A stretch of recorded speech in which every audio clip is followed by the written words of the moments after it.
अस्सलाम वालेकुम जी। उम्मीद करता हूँ तमाम दोस्त खैरियत से होंगे। पाकिस्तान वर्सेस ऑस्ट्रेलिया तीसरा दिन भी अख्ताम पजीर हुआ और ये आप कह सकते हैं कि ये डे पाकिस्तान के हक़ में रहा। पहली मरतबा ऐसा लगा यार कि पाकिस्तान गेम में आया है और पाकिस्तान विनिंग की तरफ जा रहा है। मतलब ऑस्ट्रेलिया में जब से मैंने क्रिकेट देखना स्टार्ट किया है, पहली मरतबा ऐसा लगा यार कि पाकिस्तान विनिंग की तरफ जा रहा है। लेकिन फिर क्या होता है वो सब आपके सामने ही है। शुरू से हम टेस्ट मैच की बात करें आज के डे की, शुरू में एज़ एक्सपेक्टेड पाकिस्तान 264 पे ऑल आउट हो गया, जो कि यही एक्सपेक्ट किया जा रहा था क्योंकि 4 विकेटें पाकिस्तान की बच रही थी और मोहम्मद रिजवान भी आउट हो गए जल्दी। उन्होंने 42 रन की इनिंग के लिए और उसके बाद तो जाहिर सी बात है पाकिस्तान को जल्दी आउट हो जाना चाहिए था।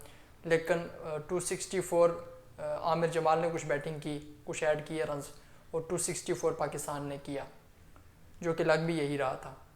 उसके बाद फिर ऑस्ट्रेलिया की इनिंग स्टार्ट हुई।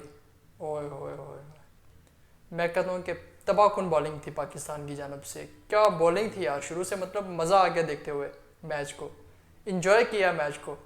शुरू में शाहीन अफरीदी पहले ओवर में विकेट, फिर अपने दूसरे ओवर में विकेट शाहीन अफरीदी ने ले ली और मतलब उसके बाद फिर जब मीर हमज़ा ने जो 2 विकेटें ली हैं, एक मरतबा मुझे तो यही लग रहा था कि ऑस्ट्रेलिया ने 100 से अंदर अंदर आउट हो जाना और पाकिस्तान ने आराम से ये विन कर जाना है मैच। अब देखिए मीर हमज़ा के बारे में बात करना थोड़ी सी ज़रूरी है यहाँ पर कि मीर हमज़ा, आप देखेंगे 1 साल पहले जब मीर हमज़ा को न्यूजीलैंड के अगेंस्ट मौका मिला तो अब देखें मीर हमज़ा उस वक्त भी बॉलिंग ऐसी ही कर रहे थे। मीर हमज़ा की जो नेचुरल पेस है वो यही है कि 130, 132, 134 यही उनकी नेचुरल पेस है और इस पेस के साथ वो बॉलिंग कर रहे थे, लेकिन उनको विकेट नहीं मिल रही थी वहाँ पर। और कुछ लोगों ने कहा यार कि इसको तो फालतू ही टीम में लेकर आए, इसकी तो कोई पेस नहीं है, कोई लाइन लेंथ नहीं है। हालांकि जितनी परफेक्ट लाइन लेंथ के साथ एक ही एरिया में मीर हमज़ा बॉलिंग करते हैं, इतना मेरे ख्याल में शाहीन या फिर कोई दूसरा बॉलर नहीं करता और उनको उसका रिवार्ड अभी मिल गया। इससे पहले बेशक उनको विकेट नहीं मिली, वो अच्छी लाइन लेंथ के साथ बॉलिंग करते हैं, लेकिन उनको बस अनलकी कि वो विकेट नहीं मिली शाहीन अफरीदी की तरह। शाहीन अफरीदी ने भी इस सीरीज़ में बहुत ज़बरदस्त बॉलिंग की है नो डाउट, लेकिन उनको विकेट उस तरह से नहीं मिली है। आज उनको उसका रिवार्ड मिला, आज वो एक लहर में आए और उन्होंने विकेट ली। पहले ओवर में विकेट, फिर तीसरे ओवर में विकेट उनकी, जो दूसरे ओवर में लगातार उनके अपने 2 ओवर में विकेटें, और फिर एंड पे जाकर उन्होंने स्टीव स्मिथ को भी आउट कर दिया। तो अच्छी लहर में नज़र आ रहे हैं शाहीन अफरीदी। तो अब देखें कि पेस की जो ज़रूरत है वो शाहीन अफरीदी को है, क्योंकि शाहीन अफरीदी पहले करते थे इसकी बात 145 या 140 प्लस करते थे, उनको ज़रूरत है। लेकिन मीर हमज़ा देखिए, मीर हमज़ा की नेचुरल पेस है ये वाली और वो इस पेस पे बैट्समैन को तंग करते हैं। और मीर हमज़ा की अब अगर हम देखें फर्स्ट क्लास में 400 विकेट है और फर्स्ट क्लास में 400 विकेट लेना कोई छोटा सा बॉलर नहीं है। आखिर उसमें कोई ना कोई है तो उसने 400 विकेट्स ली हुई है ना। तो मीर हमज़ा की बॉलिंग को देखकर बड़ी ही खुशी हुई कि उन्होंने ऐसी बॉलिंग की है और वो एक्सपेक्टेड था यही कि वो ऐसी बॉलिंग करेंगे, ऐसा रिवॉर्ड उनको मिलेगा। और उन्होंने जैसा डेविड वार्नर को क्लीन बोल्ड किया और फिर आगे ट्रेविस हेड को उन्होंने जिस तरह से बोल्ड किया, आउटस्टैंडिंग था, जस्ट ब्रिलियंट। और फिर उसके बाद फिर अब्दुल्ला शफीक ने एक बहुत बड़ी गलती कर दी है। आप कह सकते हैं कि अगर ये मैच हारता है ना तो इसका 60-70% ब्लेम अब्दुल्ला शफीक को जाता है और जाना भी चाहिए। देखें उनको इस बात का एहसास होना चाहिए। अभी हम देखें ना, ये उसी तरह का कैच इन्होंने ड्रॉप किया जैसे हसन अली ने ड्रॉप किया था 2021 सेमीफाइनल में, जैसे राहत अली ने 2015 के वर्ल्ड कप में कैच ड्रॉप किया था और मैच उसके बदले मैच गया था हमारे हाथों से।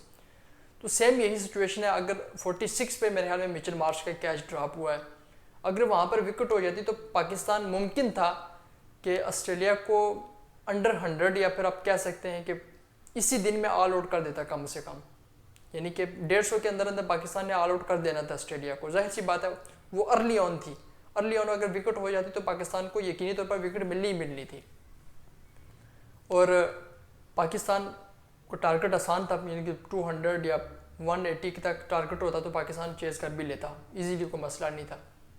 लेकिन वो कैच ड्रॉप होना, और स्टीव स्मिथ का भी एक हुआ कैच ड्रॉप, लेकिन स्टीव स्मिथ का आप कह सकते हैं कि थोड़ा सा मुश्किल था, लेकिन मिचेल मार्श का तो आसान सा कैच ड्रॉप हुआ। और फिर उनकी पार्टनरशिप लगी और बड़ी ही मुश्किल से फिर मीर हमजा ने अगेन वो भी सलमान अली खान ने बहुत अच्छा कैच लिया और एंड पे स्टीव स्मिथ की विकेट हुई। अभी कम से कम भी ऑस्ट्रेलिया 264 की लीड पे, अभी कम से कम भी वो 300 तक तो जाएगा ही जाएगा आराम से, 60-70 रन ऐड करेगा। और जब 300 प्लस टारगेट हो जाएगा, एमसीजी का ग्राउंड होगा और ऑस्ट्रेलिया का बॉलिंग अटैक होगा, कोई और टीम हो तो हम कह भी सकते हैं कि आराम से चेज़ कर लेगी, लेकिन पाकिस्तान देखें बहुत मुश्किल है, बहुत ज़्यादा मुश्किल है पाकिस्तान के लिए चेज़ करना अगर 300 प्लस टारगेट हो जाता है। अभी देखें आज के दिन की अगर बात करें तो पाकिस्तान की बॉलिंग आउटस्टैंडिंग बॉलिंग थी, आउटस्टैंडिंग बॉलिंग। आज के दिन में पाकिस्तान ने पूरी तरह से डोमिनेट किया है। अब देखें विकेटें 3 शाहीन अफरीदी ने ली हैं, 3 मीर हमजा ने ली है, लेकिन देखिए आमिर जमाल और हसन अली ने भी बॉलिंग बहुत अच्छी की है। हसन अली भी राइट एरिया लाइन लेंथ के साथ बॉलिंग कर रहे थे और उन्होंने बहुत आउटस्टैंडिंग बॉलिंग किया। हसन अली का आप इकॉनमी उठा के देखें, मेरे ख्याल में उनकी 2 के लगभग इकॉनमी होगी। किस वजह से वो अच्छी लाइन लेंथ पे बॉलिंग कर रहे थे, लेकिन उनको विकेट नहीं मिल सकी, ये एक अलग बात है। लेकिन उनकी बॉलिंग भी बहुत अच्छी थी, आमिर जमाल ने भी बहुत अच्छी बॉलिंग की। यानी ओवरऑल पाकिस्तान की बॉलिंग जो थी आज के दिन वो बहुत ही आउटस्टैंडिंग बॉलिंग थी और वाकई काबिल तारीफ थी। और 2 दिन पहले में हम जिक्र कर रहे थे कि अर्ली ऑन विकेट का क्या फ़ायदा होता है, जो अब्दुल्ला शफीक ने डेविड वार्नर का कैच ड्रॉप किया था। आज आप देखें कि अर्ली ऑन विकेटें गिरी और उसके साथ मतलब पहली विकेट गिरी, साथ ही दूसरी और साथ ही तीसरी चौथी भी, और फिर 5वीं का कैच भी ड्रॉप हुआ। आप देखें अर्ली ऑन विकेट का ये फ़ायदा होता है कि बैट्समैन अपर एंड पे आ जाता है, बैट्समैन बॉलर बैट्समैन पे हावी हो जाता है। उसके बाद फिर बॉलर को एक एज मिल जाता है कि बैट्समैन की विकेट ले सकता है। तो आज उसका फ़ायदा बेनिफिट आप देखेंगे किस तरह से ऑस्ट्रेलिया की विकेटें हुई। और कमेंटेटर भी कह रहे थे इवन कि पहली मरतबा हम देख रहे हैं काफ़ी अर्से के बाद कि ऑस्ट्रेलिया अपने घर में इस तरह की मुश्किल का शिकार हुई है कि 16 पे 4 आउट हो गए ऑस्ट्रेलिया के। मैं खुद हैरान था यार कि ये पाकिस्तान की बैटिंग चल रही है या ऑस्ट्रेलिया की बैटिंग चल रही है। खैर पाकिस्तान को अगर विन करना है मैच तो कल यकीनी तौर पर कल ही इस मैच का फैसला आ जाएगा आपका। लेकिन इमामुल हक अब आपको करना पड़ेगा, वो वाली नहीं कि आपने 150 बॉल खेल कर 20-30 रन बनाने हैं, नहीं, आपको 150 बॉलें खेलनी है, 70-80 रन बनाना है। अब्दुल्ला शफीक उनको आप एक ही सूरत में माफ़ी मिल सकती है, अदरवाइज़ किसी भी सूरत में कि कल वो एक अच्छी नाक खेलने 70-80 रन की या 100 रन की नाक खेलें कल। उम्मीद करते हैं कि वो खेलेंगे भी, क्योंकि उन्होंने जो कैचेस ड्रॉप की, ये आप कह सकते हैं कि ये मैच अगर पाकिस्तान हारता तो 50% ये अब्दुल्ला शफीक ने जो कैच ड्रॉप किया उसकी वजह से हो सकता है। क्योंकि देखें ये बहुत ही अहम पॉइंट पे अब्दुल्ला शफीक ने कैच ड्रॉप किया है। अगर वहाँ पर ऑस्ट्रेलिया की विकेट होती तो यकीनी तौर पर पाकिस्तान 100 और 150 के लगभग ऑस्ट्रेलिया को ऑल आउट कर सकता था, लेकिन जिस सिचुएशन में मैच जा रहा था तो अब्दुल्ला शफीक को भी नाक खेलनी पड़ेगी। फिर आगे बाबर आजम पे बहुत रिस्पॉन्सिबिलिटी है। देखें बाबर आजम को कल की अगर अच्छी नाक खेल के बाबर आजम मैच को विन करवा देते हैं तो आप बाबर आजम की जो पिछली 9-10 इनिंग है वो लोग भूल जाएंगे कि उसमें उन्होंने क्या किया है। और जिस वजह से बाबर आजम जाने जाते हैं कि वो बहुत बड़ा नाम है, तो कल बाबर आजम के पास बहुत बड़ा मौका है कि वो अपने आप को प्रूव करें। एक अच्छे बैट्समैन की यही निशानी होती है कि वो बड़े मौके पर आके मैच का पासा पलट देता है, मैच को जितवा देता है। तो लेट्स सी, देखते हैं कि कल बाबर आजम क्या करते हैं या हमारे अदर बैट्समैन क्या करते हैं। अब देखें बॉलर्स ने अपनी पूरी जान लगा दी, बॉलर्स ने अपनी तरफ से कोई कसर नहीं छोड़ी। अब सारा मलबा आता है बैट्समैनों पे, बैट्समैनों ने क्या करना है।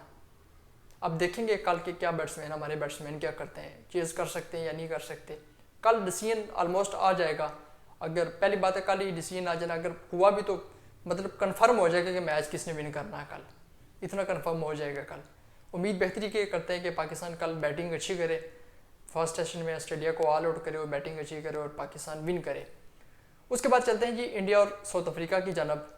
तो जो सिचुएशन पहले टेस्ट मैच में ऑस्ट्रेलिया के अगेंस्ट पाकिस्तान की हुई थी, वैसी सिचुएशन कुछ इंडिया की चल रही है साउथ अफ्रीका में इस वक्त। साउथ अफ्रीका ने 408 रन बनाए, 245 इंडिया ने बनाए थे। मेरे ख्याल में 160-70 की लीड हासिल कर ली। उसके बाद फिर इंडिया की बैटिंग अभी स्टार्ट हो गई और इंडिया के 50 रन पे 3 भी आउट हो गए। मतलब इस वक्त सेम सिचुएशन जो पहले टेस्ट मैच में पाकिस्तान की हुई थी ऑस्ट्रेलिया के अगेंस्ट, वैसी सिचुएशन कुछ इंडिया की बनी हुई है इस वक्त। रोहित शर्मा, शुभमन गिल और यशस्वी जायसवाल ये तीनों आउट हो चुके हैं, अभी विराट कोहली क्रीज में मौजूद हैं। तो देखते हैं कि क्या बनता है। लेकिन ऑस्ट्रेलिया, ज़ाहिर सी बात है, साउथ अफ्रीका इस वक्त लीड के साथ है और साउथ अफ्रीका ये यकीनी तौर पर आसानी से ये टेस्ट मैच विन कर जाएगा। तो आगे आने वाले 2 मैच फिर इंडिया को देखना पड़ेगा। इस मैच में तो साउथ अफ्रीका स्ट्रांग लग रही है, देखते हैं कि इंडिया किस तरह कम बैक करती है, लेकिन मुझे लगता नहीं है कि इंडिया कम बैक कर पाएगी यहाँ से। और यकीनी तौर पर कल के दिन में दोनों टीमों का रिजल्ट आप हमारे सामने आ जाएगा, इंडिया का भी और पाकिस्तान का भी। तो लेट्स सी, बेहतरी की उम्मीद करते हैं। वीडियो अच्छी लगे तो शेयर और सब्सक्राइब जरूर कीजिएगा। अपना बहुत बहुत ख्याल रखिएगा। मिलते हैं नेक्स्ट वीडियो में। अल्लाह हाफिज़।